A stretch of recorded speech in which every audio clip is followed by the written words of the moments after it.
I know the weekends are for rest and relaxation, but if you build this one habit for your weekends, you will greatly improve your life. Okay, so getting right into it. Former Google CEO Eric Schmidt uses this habit, Bill Gates uses this habit, and countless other successful people. The best habit that you can build for your weekends to improve your life is to simply carve out time to think. What does this thinking time look like? Well, it's free of distractions, really. Your devices are nowhere near you. Turn off your phone so that you're not getting pinged by anybody. Make sure you're alone. Make sure that you're in a comfortable place and make sure that it's quiet. You can spend as little as 30 minutes using this time to think or up to a few hours. But whatever it is, you need to carve out that time and space for you to be able to do this so that you can bridge the week that you just had and the week that you're about to have. I love this idea of bridging your weeks together. The idea is that when you sit down and you carve out this thinking time, you're going to reflect on the week that you just had. What did you accomplish and what didn't you accomplish? And then you're going to think about how you can be prepared for the upcoming week. Simply carving out time every weekend to reflect on your week and to prepare for the next week allows you to take control of your time, your energy, and your focus. Let's try to envision this as a metaphor. Imagine you are a little boat at sea. If you're not carving out time to think and reflect on your weekends, then you might as well be a boat aimlessly drifting at sea. There's nothing wrong with that, and eventually you may make it to your destination and nothing bad may happen. But imagine what it would be like if you're this boat and you constantly have your eye on a lighthouse. You constantly know what direction you're supposed to be headed in. Carving out time on your weekends allows you to be that boat that knows which direction to head in. A lot of us make it to the weekend and we're tired and exhausted from everything that's happened in the past week, and we simply want to rest and relax. And we should absolutely do that. There's nothing wrong with that. But being intentional with your time on the weekend also proves to have great benefits. You can reflect on the past week and understand what happened and how you can improve on that. And then you can prepare for the next week and then keep it going. What are the things that you want to accomplish in the next week? How can you do something better than the last week? And how can you make sure that you still have your sense of direction? To guide you as you build this habit for your weekends, which will help you to improve your life, I've decided to create journal prompts. Stick around to the end so you can learn about the prompts that help you to reflect on your past week and the prompts that will help you to prepare for the upcoming week. I created 2 templates and I've linked them in the description. Feel free to download it and begin using it right away so that you can be intentional about your life and bridge your weeks so that you can improve it overall. The first template is about reflecting on your past week.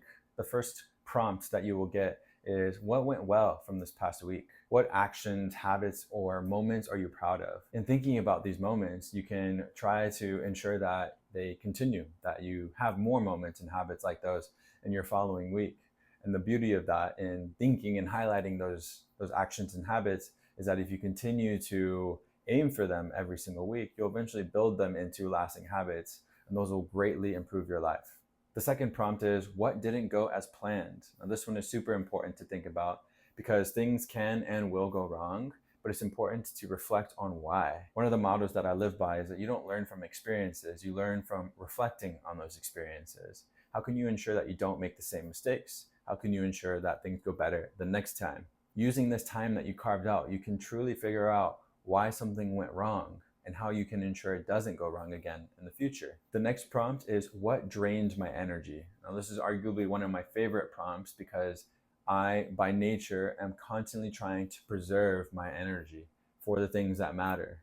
I'm very picky about where I give my time and my energy, to who I give my time and my energy. And if you simply sit down and think about what drained you this past week, you can ask yourself, do I want to continue to give my time and energy to this thing or this person?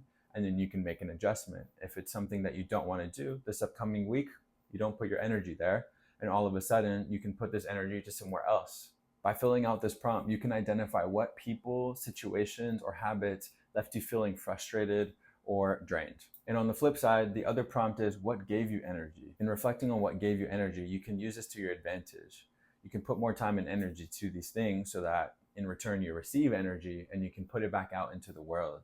You can put it back out into your life. If you're surrounding yourself with people that give you energy, spend more time with them so that you feel good overall.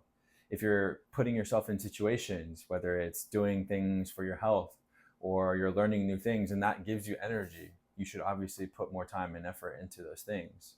And if you're building lasting habits that give you energy as well, you're going to want to spend as much time with those things as possible, because those will compound over time and you will see the shifts later on. And lastly, what did I learn about myself this week?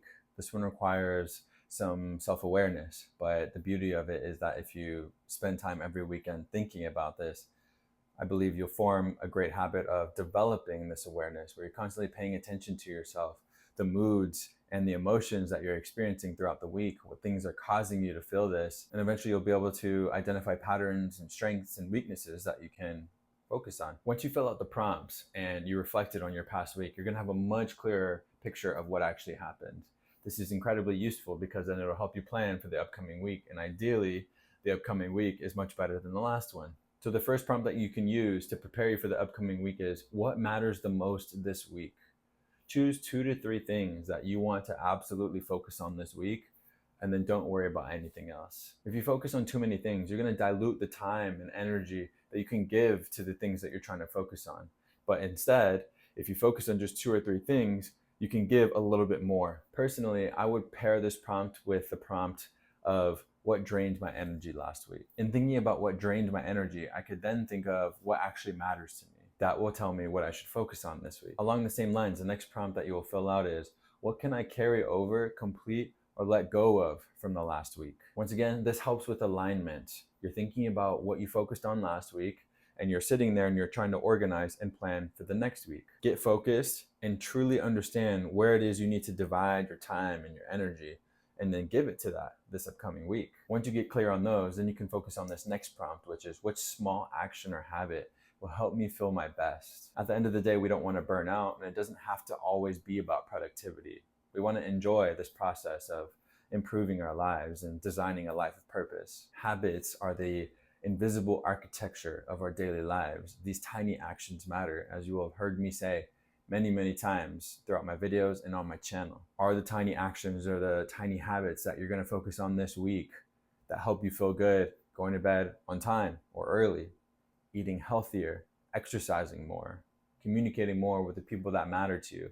Whatever these tiny actions are, identify them, and then make sure you slot in some time throughout the week to do those things so that you can feel good overall. And then lastly, to kind of put a bow on it, your last prompt to focus on will be, how do you want to feel next weekend, and what's going to help you get there? Chances are you want to feel great. You want to feel excited. You want to feel energized. You want to feel love, possibly. What's going to help you get there? What actions? What focuses? This ultimately highlights the importance of this reflection in general. It's to get focused so that you can feel good. It's to get focused so that you are seeing that lighthouse as a boat in the middle of the sea, and so that you never lose sight of it. Reflecting and planning is the ultimate way to take control of your life. The great thing is that you don't need hours. You can spend 30 minutes doing this, 1 to 2 hours total on an entire weekend, and still be able to rest and relax and enjoy your whole weekend. It simply carves out a little bit of time to think, to be intentional, to bridge your previous week with the next week, and to ensure that you never lose sight of the direction that you're going in. A lot of this has to do with building habits. Conveniently, I've made a video about the hidden habit loop, the secrets that nobody talks about when it comes to forming truly sticky habits. Habits make up our lives. They determine if we're going to be successful at something, or if we're truly going to change our own lives. You can check the video out linked here, where I talk about this entire loop. There's 6 parts. And by understanding what the hidden habit loop is, you can get better at forming habits in your life, redesigning them for your life, or integrating them in new ways. And that'll ultimately help you on this journey to take control of your life. Think about it this way. The more intentional you are on the weekends, the more peaceful that your weeks can be. Our weeks tend to be long and to leave us exhausted by the time we get to the weekends. But if we can carve out some time to think on our weekends, then we can set ourselves up for the next week. Thank you for watching, and I'll see you in the next video.